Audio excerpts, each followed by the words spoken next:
Bonjour les trentenaires, les fiers, ceux qui portent avec engouement cet âge qui nous a longtemps effrayés.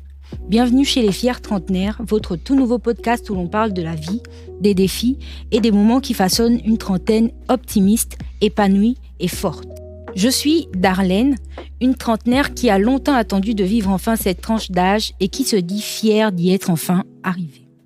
Ensemble, nous discutons en toute bienveillance et sans tabou de sujets variés, l'évolution des relations, qu'elles soient familiales, amicales ou amoureuses, des difficultés, qu'elles soient quotidiennes ou ponctuelles, d'indépendance financière, de responsabilité, de charge mentale, de pression sociale, de bien-être et bien d'autres sujets qui font vibrer notre génération. Si vous aussi avez envie de célébrer cette période intense de la vie et de vous inspirer pour avancer avec confiance, préparez-vous à embarquer pour une aventure pleine de couleurs, de rires et de découvertes. Les fiers trentenaires, c'est votre tout nouveau rendez-vous incontournable pour vivre votre trentaine à fond. Christine de Suède disait que le plus grand secret de la réussite, c'est de se fixer un but et de ne jamais le perdre de vue. Pour beaucoup d'entre nous, le but, c'est la réussite elle-même. On rêve tous de réussir sa vie. Cela signifie parfois rendre ses parents fiers de la personne que l'on devient ou que l'on est devenu. Pour certains, c'est pouvoir dépenser sans compter. Et pour d'autres encore, c'est un mélange des deux.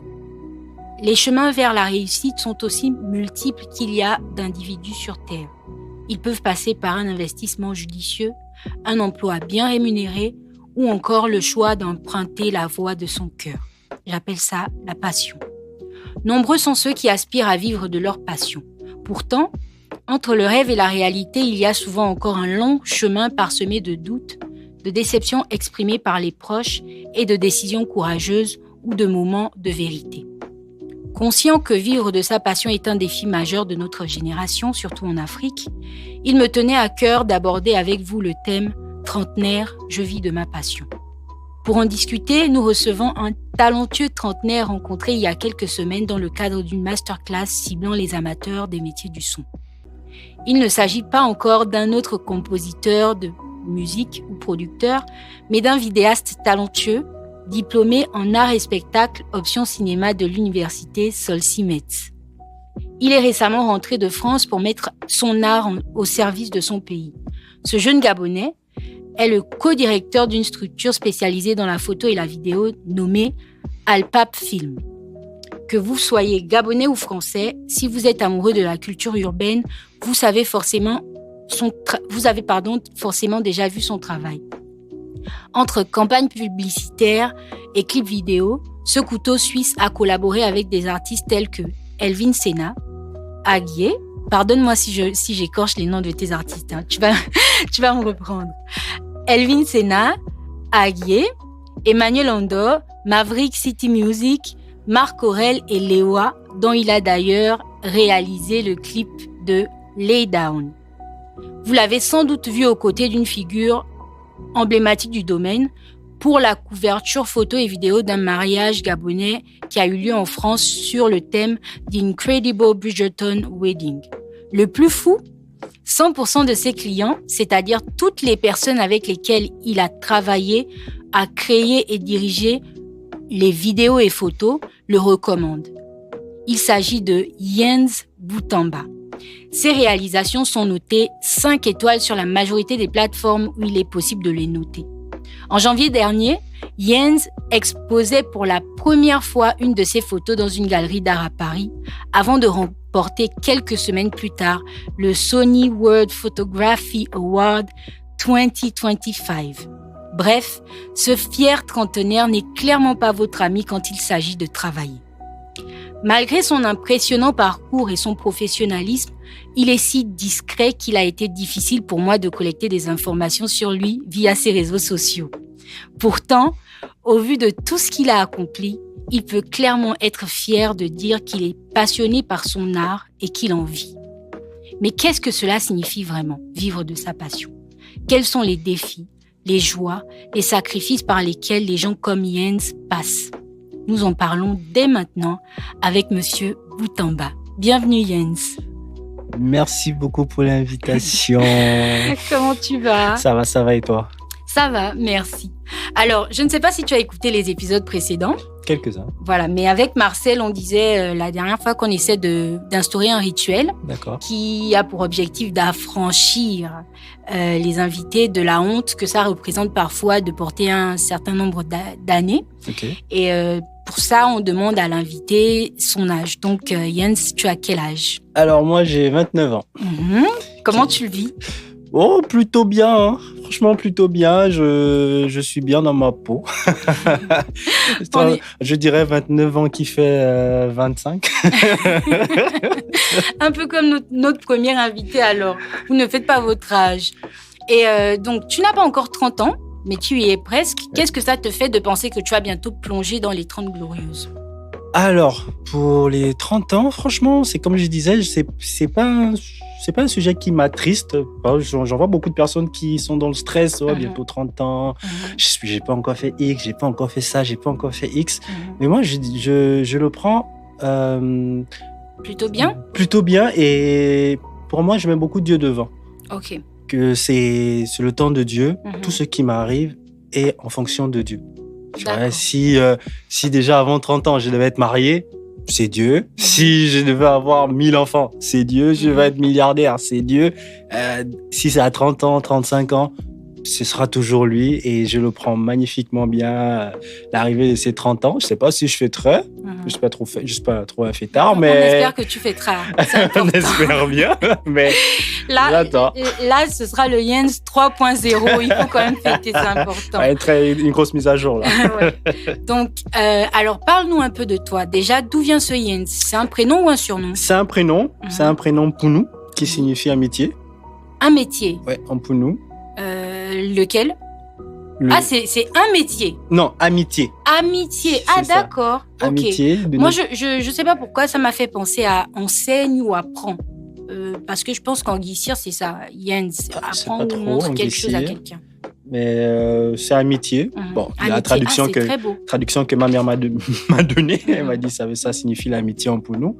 Mais c'est vrai que plusieurs personnes me demandent si c'est un surnom ou... mais non, c'est mon prénom, mon vrai prénom dans l'acte de naissance. C'est Jens. Donc, c'est de là qu'il sort.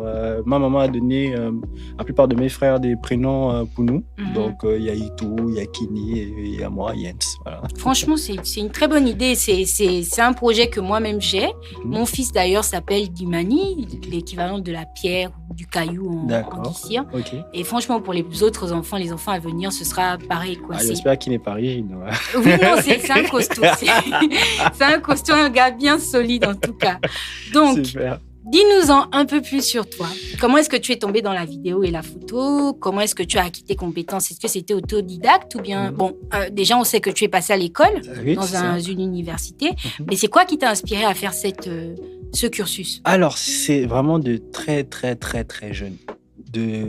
Ma première mémoire en termes d'être vivant, humain, le premier film que j'ai regardé, c'était Matrix. Et quand j'ai regardé Matrix, je me suis dit... What the hell? Tout simplement, je me suis dit, je vais faire du cinéma. Et donc, depuis le primaire, je disais toujours à ma mère, moi, vos histoires d'aller tous les jours au travail, bureau, c'est pas pour moi. Moi, je veux faire le cinéma. Rien d'autre. C'était beaucoup de conflits, pas d'accord, mais en soi, j'ai pas vraiment laissé le choix non plus. Donc, bien avant d'aller à l'université, c'était beaucoup... je filmais avec mon téléphone. Je prenais des images avec mon téléphone, je retouchais, je faisais des photos de mes neveux avec du téléphone. J'ai même fait des photos d'un mariage de mon oncle avec mon téléphone. Et le plus bizarre, je dirais, c'est que il y avait un photographe professionnel, mais il a pris la photo que j'avais faite avec mon téléphone, qu'il a encadrée dans son salon. Donc il a préféré ta photo à celle d'un photographe qui avait un vrai appareil pro. Moi, j'avais mon petit Samsung S6, Galaxy S6 à l'époque. J'ai fait la photo avec, retouché, je lui ai remis. Avec sa femme, il a grave aimé. Ils ont encadré ça chez eux. Et même on s'est revus récemment. Il m'a dit... Ouais, vu la photo que tu m'avais fait des années avec ton téléphone, ça m'étonne pas que tu sois où tu es là. Donc voilà, après le bac, c'était l'université. À l'école, Ma mère disait, ouais, quand tu vas là, tu vas faire comptabilité. Je dis, ok, d'accord. Mais dès que c'est arrivé, ah non, je suis directement allé à l'école de cinéma. Je voulais pas. Je savais ce que je voulais faire dans ma vie, vous voyez. Donc, j'avais pas de. Je dois d'abord faire X. Ensuite, je reviens faire ça. J'ai dit, c'est juste une perte de temps pour moi. Voilà, donc, tu as directement plongé dans le cinéma. Voilà, directement plongé dans le cinéma. Et généralement, lorsqu'on décide de faire un emploi ou de se lancer dans un métier qui ne cadre pas forcément avec la conception du travail que nos parents ont, ou qu'en tant qu'Africains on a, c'est pas forcément stable, etc. Le plus compliqué, c'est souvent de parvenir à convaincre nos proches, et surtout les personnes qui ont financé les formations qui auraient dû nous emmener ailleurs. Comment est-ce que ça s'est passé avec tes parents? Parce que là, à l'entame, tu nous disais que ça avait été compliqué, mais comment tu es parvenu pour aller convaincre au finish? Je veux dire, je les ai pas convaincus. J'ai juste pris ce que je devais prendre. Quand je suis arrivé en France, j'ai juste dit à ma mère, je ne fais pas comptabilité, je fais cinéma. Oui, c'était beaucoup de cris, beaucoup. Bon, déjà depuis le Gabon, je disais ça tout le temps, donc c'était souvent des réunions de famille avec même mon frère Cliff, la même chose, des réunions de famille, vu que lui il voulait faire le son, moi je voulais faire l'image, donc c'était la grand-mère va venir te crier dessus, l'oncle va venir te crier dessus. Mon Dieu, 2 enfants ratés. Voilà, c'était effectivement ça. L'autre c'était tu vas finir troubadour, l'autre tu vas finir clown, donc. Voilà, quand je suis arrivé en France, j'ai commencé à travailler dans un resto.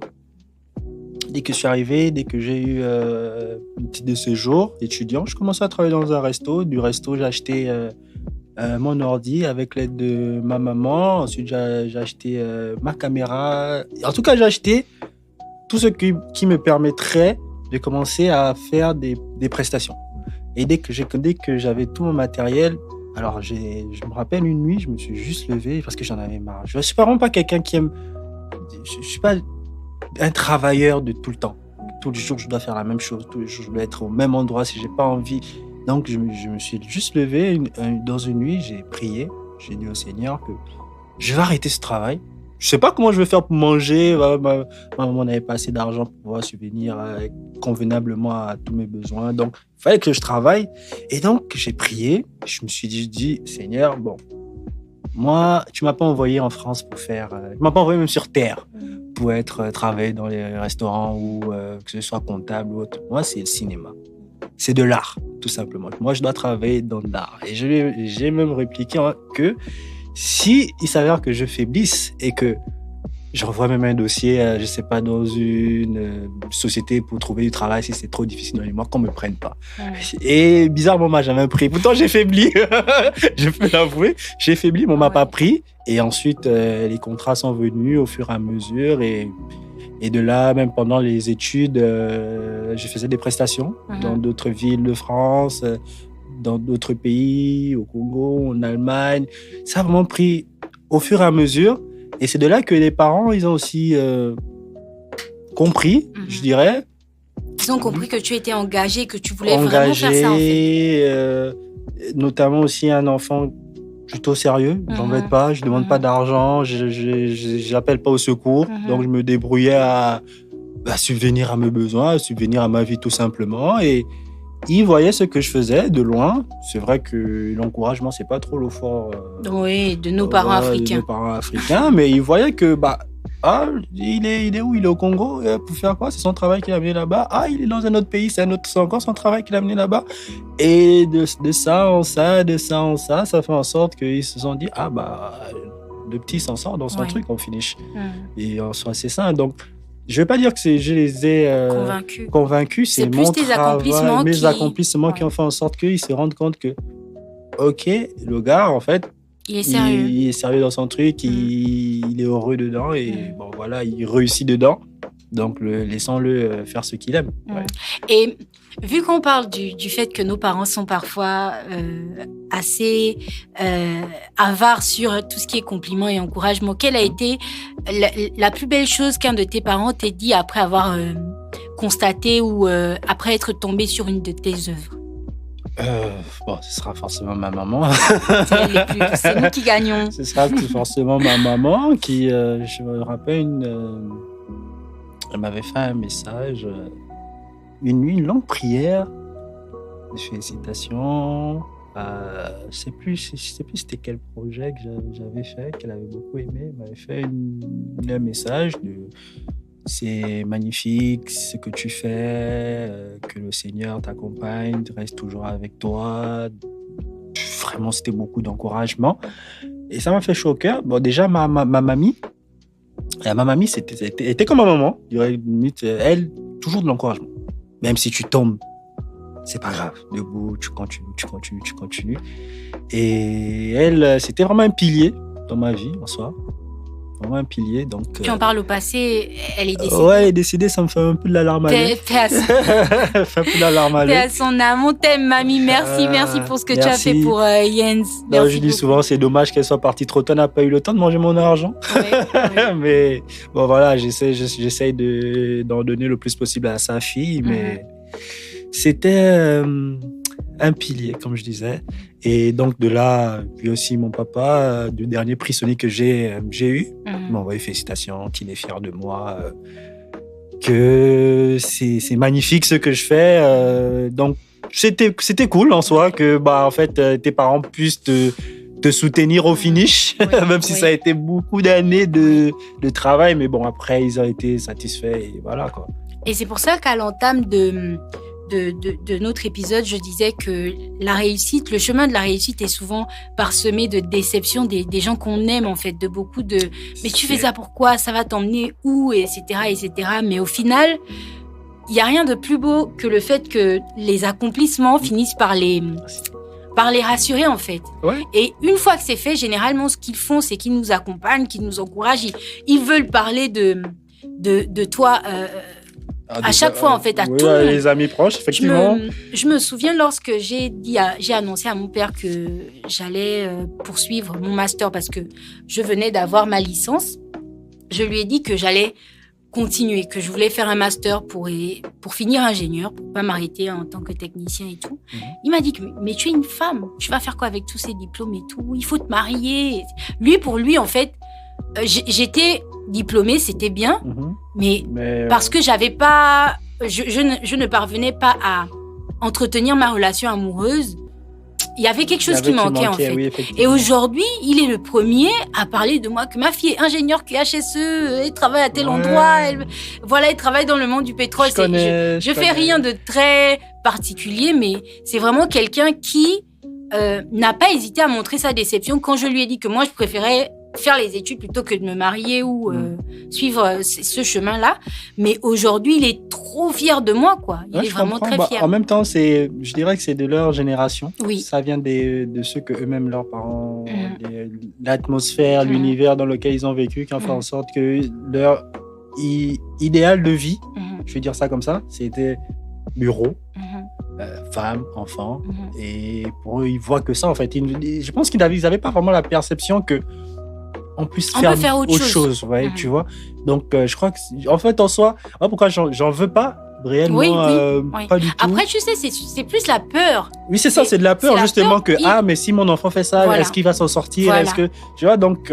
c'est tout leur amour qu'ils ne savent pas exprimer d'une autre manière. Et c'est pourquoi je dis souvent à des petites sœurs ou à des petits frères des parents sont plutôt, qui trouvent dur, strict, que je dis, en fait, vous n'êtes pas dans le même temps, en fait. Eux, c'est leur manière qui s'inquiète pour toi. Que, si, en fait, tu fais ça, est-ce que tu pourras t'en sortir si lui il n'est plus là pour t'épauler ? Est-ce que tu pourras avancer dans la vie ? Est-ce que tu vas pouvoir manger même ?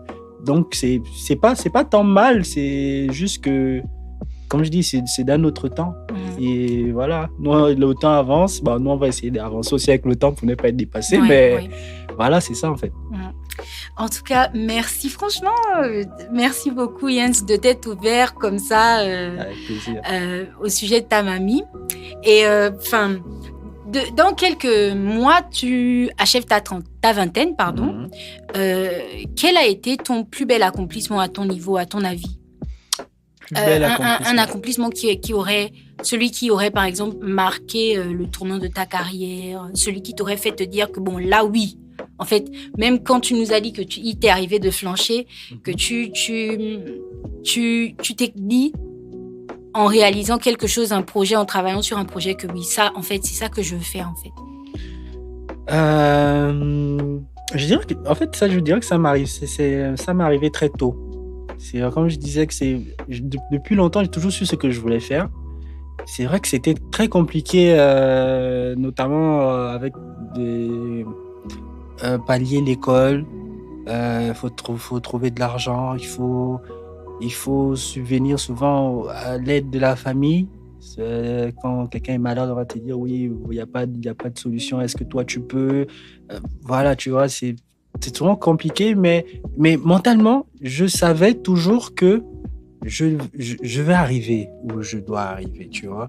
Et j'ai pas vraiment eu trop. En fait, j'ai eu des moments de comment ça s'appelle? De doute? Pas de doute envers moi. C'était plus des moments d'inquiétude plutôt de la part des autres. En fait, ce sont les autres qui me transmettaient leur inquiétude, tu vois. Par exemple, ça pouvait être ma maman qui me dit, par exemple, si il y a peut-être 2 mois, j'ai pas eu de marché, elle va commencer à s'inquiéter que ouais, mais est-ce que machin, tu veux pas changer de marché? Et moi, je disais toujours non, je veux pas changer. Je sais ce que je veux, je sais où je vais arriver. Laisse-moi juste, laisse Dieu faire son temps. Comme je disais, tout appartient à Dieu. C'est Dieu il y a que Dieu. Moi, en fait, comme je dis toujours, ce métier-là, c'est que Dieu. Parce que tu sais pas s'il y a un client va t'appeler demain, tu sais pas si... Tu ne sais pas. Voilà, en fait. Et donc, j'ai juste laissé libre cours à moi, ma confiance en Dieu et en ce que je sais faire, guider mes pas jusqu'à ma humble carrière que j'ai actuellement. Et je dirais que je me suis plus ancré dans mon travail quand je me suis plus plu à aimer mon propre travail. En regardant, je me disais, c'est magnifique ce que je fais. J'aime plus ce que je fais. Parce qu'avant, je créais, mais j'aimais pas forcément. Tu vois, bon, même là, il y a des trucs que je peux créer, mais je me dis, je peux toujours mieux faire. C'est pas encore comme je veux. Mais avec du recul, quand je regarde, je me dis, il y a des projets, je me dis, ouais, ça va quand même. J'ai quand même fait quelque chose de beau, tu vois, où je suis plutôt satisfait. Et c'est vraiment une satisfaction personnelle à moi de mon art commence à arriver. Peut-être, je te prends l'exemple de Christopher Nolan, tu vois, que quand je regarde les films de Christopher Nolan, je me dis, waouh, c'est magnifique, tu vois. Et c'est en regardant mes propres projets que je me dis, ouais, c'est pas mal ce que je fais au finish, tu vois. Et c'est de là que je dirais que je me reconforte dedans. Ok. Alors, tu as remporté le Sony World Photography Award 2025. C'est un concours international, 400 000 inscrits, un seul gagnant. Non, il y a 9 grands gagnants. 9 grands gagnants. Oui, ok. Donc, toi, tu as remporté ta catégorie. C'est ça. Comment est-ce que tu l'as vécu? Est-ce que tu peux nous en dire plus? Parce que tu vois que moi, j'étais déjà à côté de la plaque. Donc, c'est en quoi consiste le concours? Comment est-ce que tu es rentré? Tu es tombé dedans? Comment est-ce que tu l'as vécu? Et on t'annonce les résultats, on te dit que tu remportes ta catégorie. Comment est-ce que tu le vis? Alors, pour la petite histoire, c'est... j'étais en train de parler avec un ami, Franck Onouvier, qui est DP, directeur photographie. Et j'étais en train de lui dire que moi, je participe pas souvent aux compétitions, en fait. Je participe pas. En fait, cette année 2024, comme je disais, j'ai fait des travaux qui m'ont plu. Là, je me suis dit, ça mérite d'être vu par qui veut voir, et ça mérite d'être jugé par... Je trouve que c'est au niveau. Donc, j'étais en train de parler avec lui, et puis lui aussi, il me disait ça, que il faut participer à des compétitions et tout. Et je lui ai dit, en fait, je sais même pas où trouver les liens, où participer. Est-ce que toi, tu auras des liens, tout ça? Et il m'envoie, il contacte Mélissa. Mélissa, c'est le manager de Cliff, qui, elle vient vers moi, elle m'envoie des liens. Elle me dit, tiens, il y a Sony World Photography Award qui a ouvert la session 2025. Est-ce que tu veux y participer? Moi, naturellement, je dis, why not? je participe, ok, d'accord, il n'y a pas de problème. Donc, voilà, je mets la photo. Une photo qui a été conçue avec mes amis en en France. Bon, amis et partenaires, je dirais. Shout out à Jade et Léa.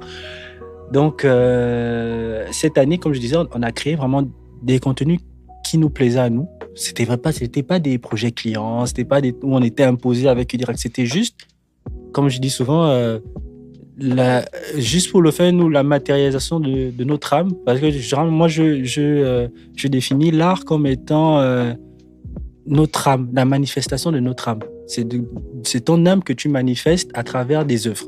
Tu vois, donc, c'était juste ça. J'en ai juste créé dans l'été, on créait, et puis on était satisfait. Et donc, quand elle m'a envoyé le lien, bon, voilà, il y avait plusieurs catégories.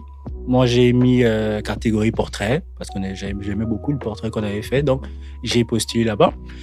Je crois que c'était 2 semaines plus tard, je reçois d'abord une première notification. Bon, on est passé au next tape, c'était shortlist, on est passé au next tape et tout, qui écrit très fort. Moi, je dis, ah ouais, great en fait. Donc après, on a attendu, il y a eu à Paris, il y a eu l'exposition, notre compétition, c'est qu'on avait participé, on est sorti 2e. Ensuite, je reçois un autre mail de Sony. Félicitations, vous avez gagné, vous avez le champion de la catégorie meilleur portrait et tout. Sur le coup, je me dis, ok. Bon, en fait, c'est Sony quand même, ils font des films, ils font des clips. Voilà, j'utilise un matériel depuis combien d'années. Ils m'envoient un message pour me dire j'ai gagné. Bah, sur le coup, je me dis ok. J'envoie le mail à tout le monde vu qu'on est un groupe avec ma team et tout. J'envoie tout, elles sont toutes folles. Ouais, on doit aller en Angleterre, machin, on va aller en Angleterre, il faut, machin, et tout. Et là, j'envoie à ma maman. Elle me dit, c'est quoi ça? Bon, est-ce qu'elle réalise ta... Elle réalise pas, en fait. Elle sait pas ce que c'est. Elle me demande c'était quoi, en fait. Qu'est-ce que c'est et tout. Après, donc, je lui explique. Et elle me dit, ah bon, machin. Elle commence encore à prier. Oui, machin. Vraiment, toutes ces années, c'est magnifique, machin, la reconnaissance. Mes frères, pareil. Il y a un truc très drôle de mon frère. Il m'a dit, maintenant, toutes les personnes qui pensaient que tu étais un photographe de bas étage, comment ils vont faire maintenant? Tu vois, c'était très drôle. Je l'ai même mis sur mon Instagram. Et c'était très drôle et j'étais content. Mais tu vois, sur le coup, je suis plutôt souvent bizarre, tu vois. Je dirais, il y a pas tant de choses qui m'impressionnent, tu vois. Et sur le coup, je me suis dit, c'est super.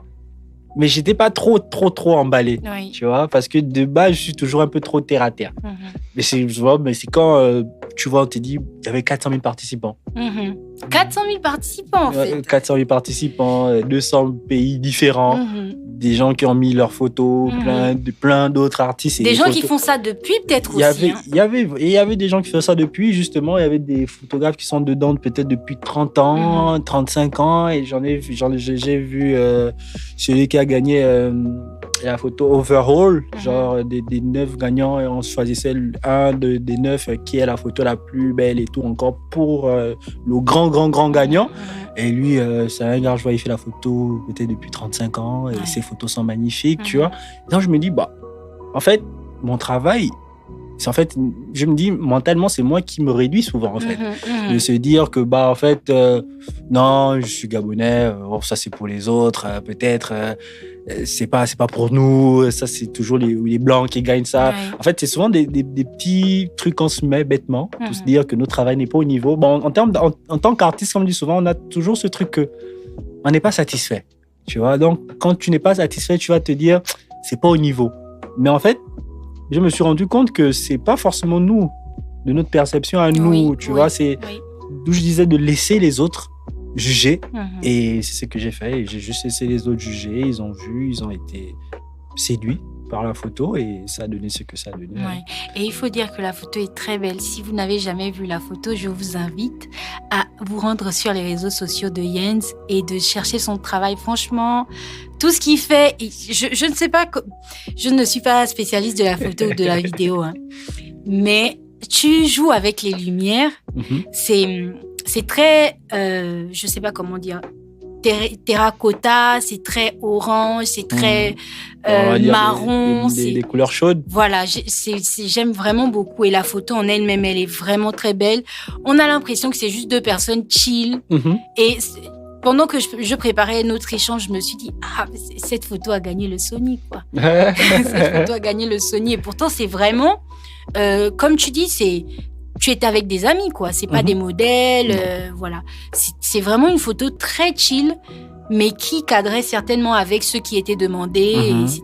Donc, félicitations pour ça. Merci beaucoup. Et puis, il faut le mettre un peu plus en avant, parce qu'on ne voit pas ça bien, on ne voit pas bien ton travail là. Malheureusement, sur tes réseaux. on me jette beaucoup la pierre dessus, mais je suis pas trop communicant sur mes réseaux sociaux. Il faut Malheureusement, c'est juste, je mets un post, mon travail, et puis après, je disparais. On me parle beaucoup de ça. Bon, j'essaie de faire des efforts, d'être un peu plus sur les réseaux.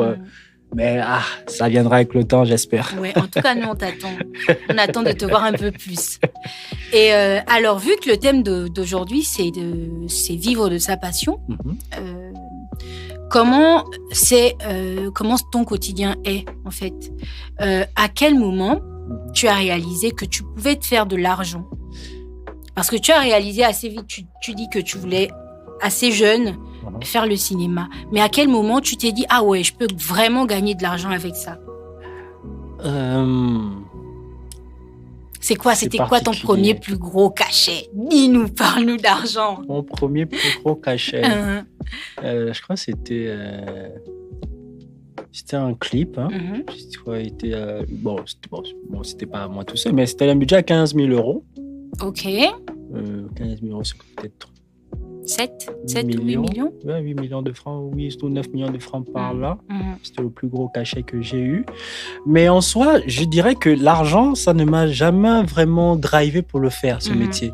Comme je dis souvent à un ami, Karl Dukaga, que c'est réalisateur. Oui, c'est de Karl Dukaga dont je parlais dans l'introduction, avec qui tu as couvert. C'est ça, effectivement. Karl Dukaga, on travaille ensemble depuis, je sais pas, longtemps. C'est mon frère aussi, déjà, littéralement. Moi, comme je lui dis très souvent, moi, si il y avait pas cette question d'argent dans le monde, je ferais juste l'art gratuitement. C'est juste parce que j'aime. Tu vois, et en fait, c'est de ça que je pense que j'ai pas eu vraiment de difficulté à peut-être en gagner de l'argent aussi, parce que je l'ai pas vraiment mis devant. Donc, les projets qui me plaisaient, je les faisais. Que ça peut être à moins de coûts, gratuit, payant, tu vois. Et donc, j'ai toujours su que ça faisait de l'argent, tu vois, mais ça n'a jamais été ma ligne directrice. C'était pas ton objectif. C'était pas mon objectif premier. Quand j'ai commencé à faire de l'art, c'était vraiment pas ça mon objectif. Et c'est un truc que je dis très souvent aux personnes qui commencent à faire de l'art, que si vous voulez faire ça pour de l'argent, mieux laisser en fait, parce que vous allez être découragé. Mais comment tu fais pour subvenir à tes besoins si tu ne penses pas argent, en fait? C'est comme j'ai dit, c'est Dieu. Ah ouais. c'est tout, hein, je le dis tout le temps. Ça ne s'explique pas, ça, c'est Dieu. Je suis là, je suis chez moi. Voilà, on va m'appeler. Ouais, il y a un truc à faire. Et pourtant, souvent, je ne fais même pas de prospect en tout. Je suis très nul dedans, je suis nul à la drague. Voilà. Si je vois un client qui est venu ou un ami qui me recommande ou un autre client qui me recommande. Et ensuite, en fait, ça vient. Comme j'ai dit, ça vient toute seule. Tu vois, je ne suis pas obligé de forcer. Et je me mets pas aussi de pression dessus que là, il faut forcément que je trouve des marchés. Tu vois, parce qu'en fait, si je me mets dans cette optique, je trouve que ma créativité sera baissée. Parce que mon travail est beaucoup basé sur les émotions. Et si dans mon cerveau, je suis pas stable, je peux pas créer. Je pourrais pas créer, je serais stressé. Déjà que moi, je stresse pas. Donc, s'il faut que je stresse à cause de l'argent, je veux pas. Je veux pas vivre comme ça. J'ai vu beaucoup de personnes vivre comme ça. C'est jamais positif, tu vois. Donc, oui, ça gagne de l'argent. Oui, tout le monde aimerait avoir assez. Bon, moi, j'ai jamais. Ça aussi, c'est encore un fait. J'ai jamais voulu être multimilliardaire, tu vois. Je veux juste avoir de l'argent pour être libre. Si je me dis, je veux aller dans tel pays, je prends mon billet, je pars. Ma mère a besoin de ça, je paye. Tu veux juste pouvoir dépenser sans compter. Voilà, dépenser sans compter, me dire que mon compte en banque est bientôt vide. Tu vois, je veux juste avoir de l'argent qui tourne, mais assez d'argent. Mais voilà, je me suis jamais dit, il faut que j'ai une Bugatti Veyron, forcément, un yacht qui a 25 000 mètres. Non, ça m'intéresse pas. Moi, je veux juste avoir assez d'argent pour vivre bien comme il faut. C'est vrai que j'aime les belles choses, mais je ne suis pas dans l'exagération non plus. Mais voilà, c'est juste ça. D'accord. Alors, durant mes recherches, j'ai appris que Jens a une petite fille. Ouais. Tu nous parles un peu d'elle, de la petite princesse. Alors, elle a quel âge? Elle a 2 ans. Elle va prendre 3 ans en août, là. C'est plus très loin. Mademoiselle Boutamba. C'est un petit rayon de soleil. Hein. C'est vrai qu'elle aussi, je ne l'expose pas sur les réseaux. Je crois qu'il y a beaucoup de personnes qui ne savent même pas que j'ai un enfant. En tout cas, nous, on a dû fouiller profondément. Je ne l'expose pas sur les réseaux. C'est magnifique. Une boule d'énergie. Vraiment, elle dépense de l'énergie. Franchement. Et c'est quoi ton rapport à elle aujourd'hui, toi, en tant que père, tant que père artiste? Je suis un père poule. Ok. Je suis vraiment comme une mère dans le corps d'un père. C'est vraiment amener l'enfant chez le pédiatre. J'aime préparer, changer, changer les couches. En fait, ça me dérange pas, tu vois. C'est du temps que je passe avec ma fille parce que c'est des moments que je voudrais m'en rappeler plus tard. C'est des souvenirs. C'est des souvenirs. Autant pour elle que pour toi. Voilà, des souvenirs que j'ai envie de vivre avec elle. Donc, si j'ai la possibilité de faire quelque chose pour elle, je ne vais pas hésiter et je m'en fous qu'on me dise ça c'est le rôle de ta chérie ou je dis non. En fait, si je prends toujours l'exemple de si par malheur sa maman la rappelle, je fais comment?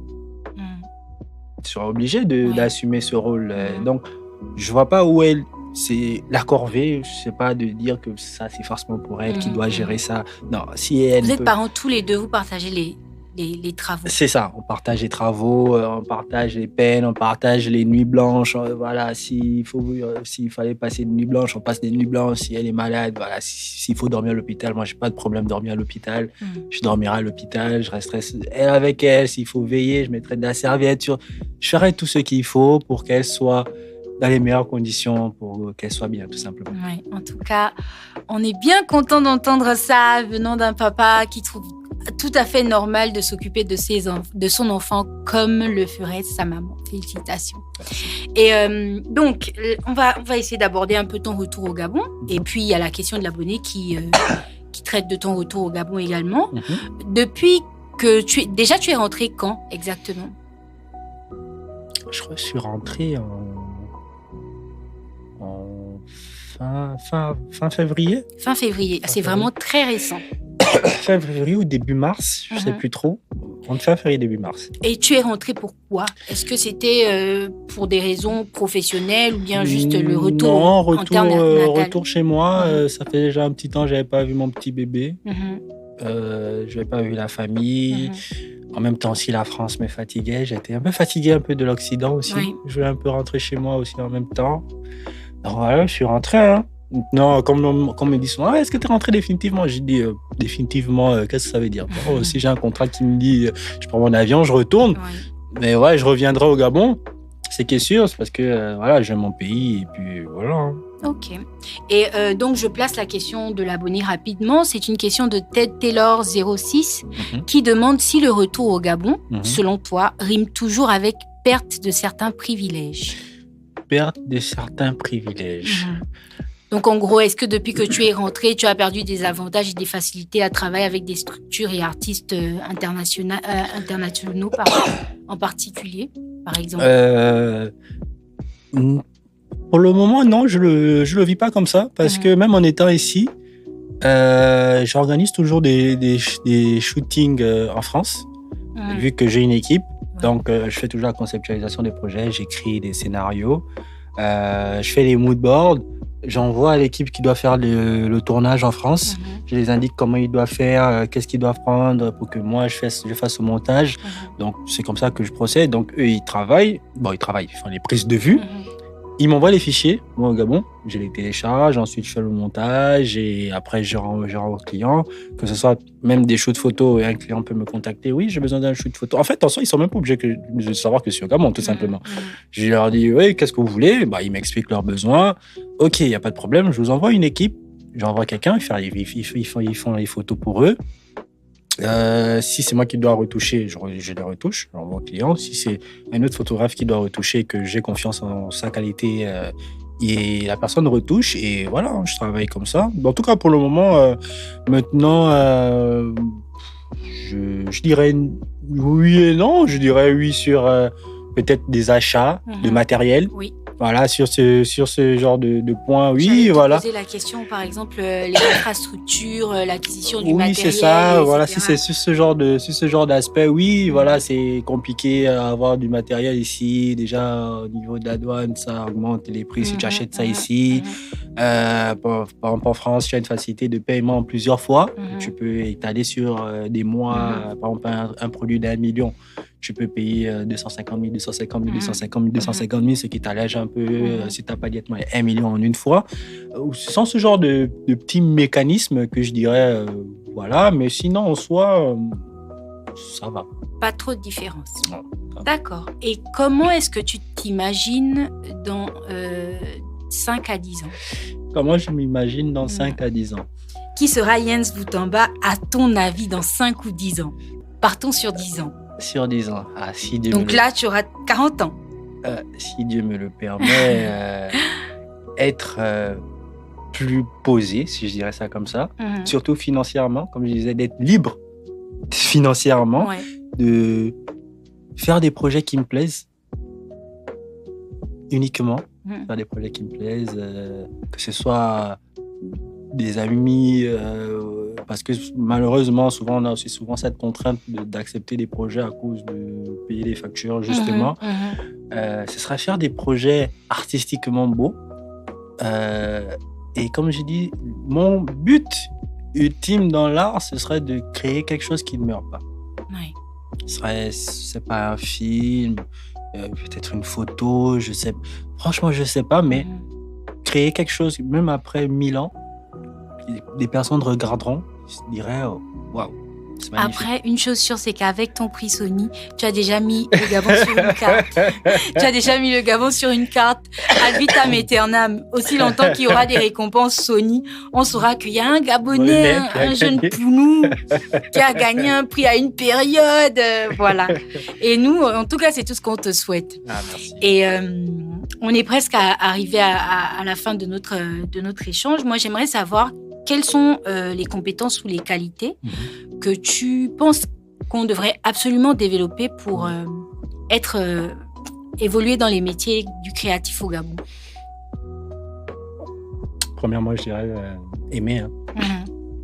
Pas le faire pour l'argent, mais vraiment aimer qu'on te propose un projet gratuit, juste parce que tu vois l'ampleur de la beauté du projet, d'où ça va t'amener, de le faire, pas attendre que, est-ce que je peux avoir un 5 000 dedans ou un 10 000 dedans pour venir aider la personne. Comme je disais, le projet de Sony, c'est un projet gratuit, on m'a pas payé, c'était juste de l'envie de créer avec ma pote qui a eu l'idée de base de comment faire la photo. Après, on a travaillé sur la DA, on a acheté du matériel même de nos propres fonds, pouvoir créer quelque chose qui nous ressemble, je vais dire ça comme ça. Et c'est ça, en fait, de aimer, persévérer, c'est dur. Faut pas se mentir, hein. L'art, c'est dur. Il y a pas je veux pas mentir ici que oui, l'art. Non, l'art, c'est dur. Si vous voulez le faire, c'est que vous aimez ça.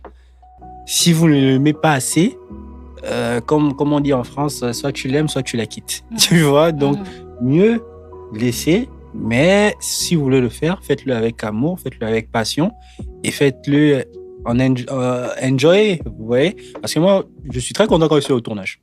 Oui. Quand je suis dans les tournages, je suis content. Tu vois, je suis comme un enfant, surtout quand tout se passe bien. Voilà, si ça se passe mal, ça se passe mal, mais le mieux, c'est de le faire toujours avec amour. De le faire avec amour et passion. Il y a un adage célèbre qui dit « Fais ce que tu aimes et plus jamais tu n'auras à travailler ». C'est ça, effectivement. Donc, en gros, moi, je pense que les métiers de l'art, c'est carrément ça, quoi. C'est ça.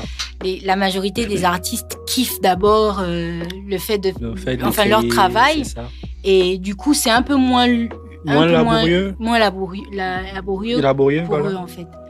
Donc, voilà. En gros, on a vraiment fini. Je vais prendre le mot de fin de Jens. Un mot de fin. Qu'est-ce que je peux vous dire en mot de fin? Alors, est-ce que ça va parler de l'art? En mot de fin, je dirais de suivre ses rêves. Ça peut être difficile, de croire en soi, croire en Dieu, toujours mettre Dieu devant. Moi, oui. Excuse-moi, j'ai pas noté cette question, mais pendant notre échange, ça m'est venu. Tu parles énormément de Dieu. Je sous-entends que tu es chrétien. Oui. Et du coup, souvent, le fait d'être chrétien ne cadre pas avec les métiers de l'art. Tu as fait beaucoup d'artistes urbains. On a parlé de Léa qui est très spirituel aussi, mais dans un autre côté. On a parlé de Marc Aurèle. Tu as travaillé pour d'autres artistes qui ne sont pas forcément chrétiens. Comment est-ce que tu arrives à rester un bon chrétien tout en travaillant avec des artistes ou d'autres personnes qui ne font pas la même chose que toi? Alors, ça aussi, c'est des questions qu'on m'a souvent posées.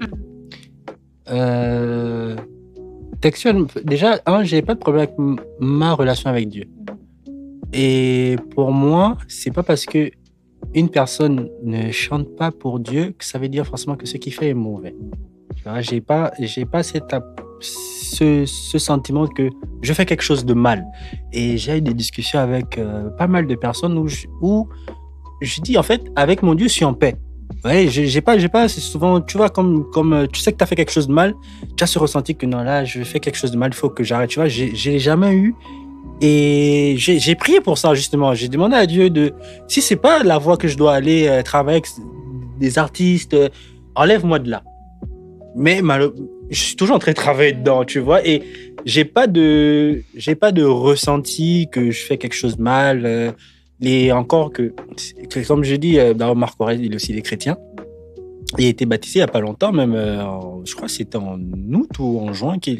Je pense qu'il était... Non, en août qu'il a été baptisé. Dans ses sons, il parle beaucoup de Dieu.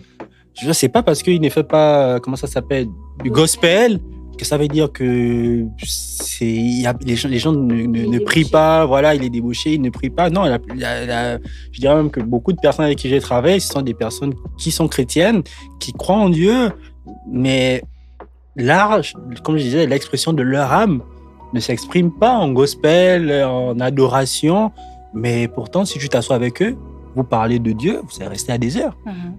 Et donc, comme je dis, si je fais quelque chose de mal, c'est Dieu qui me dira. Et j'attends quand je le rencontrerai. J'espère le rencontrer. Pas maintenant.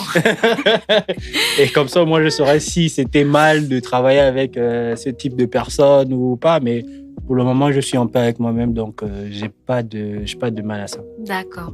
Merci pour ça. On revient sur ton mot de fin avant de se dire au revoir. Je l'avais oublié. Donc, je disais de croire en soi, de croire en Dieu, d'être persévérant et de surtout beaucoup spread the love.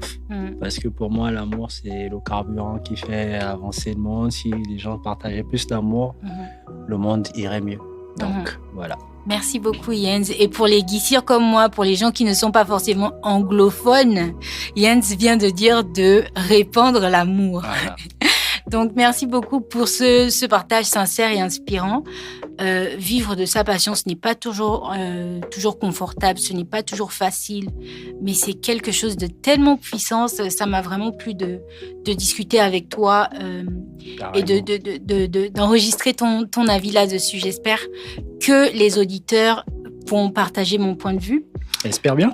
Un grand merci à vous qui nous écoutez de l'avoir fait.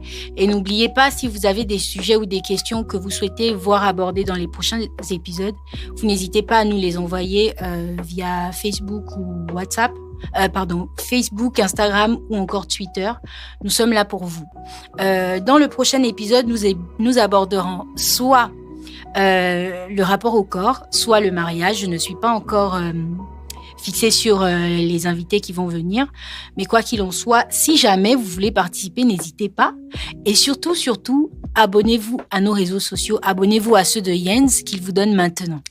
Alors, Instagram, c'est Boutambs, B-O-U-T-A-M-B-S, et Yent Boutamba, Yent, Y-E-I-N-T-Z-E, Boutamba, B-O-U-T-A-M-B-A, facilement retrouvable. En tout cas, merci encore. Si cet épisode vous a parlé, partagez-le, commentez et n'oubliez pas de suivre le podcast pour ne rien manquer des prochaines conversations avec ceux qui réinventent ce que ça veut dire être trentenaire aujourd'hui. C'était Les Fiers Trentenaires, votre tout nouveau podcast qui traite de la vie, des défis et des moments qui façonnent une trentaine optimiste, épanouie et forte. Merci encore de nous avoir écoutés et à la prochaine. Bisous!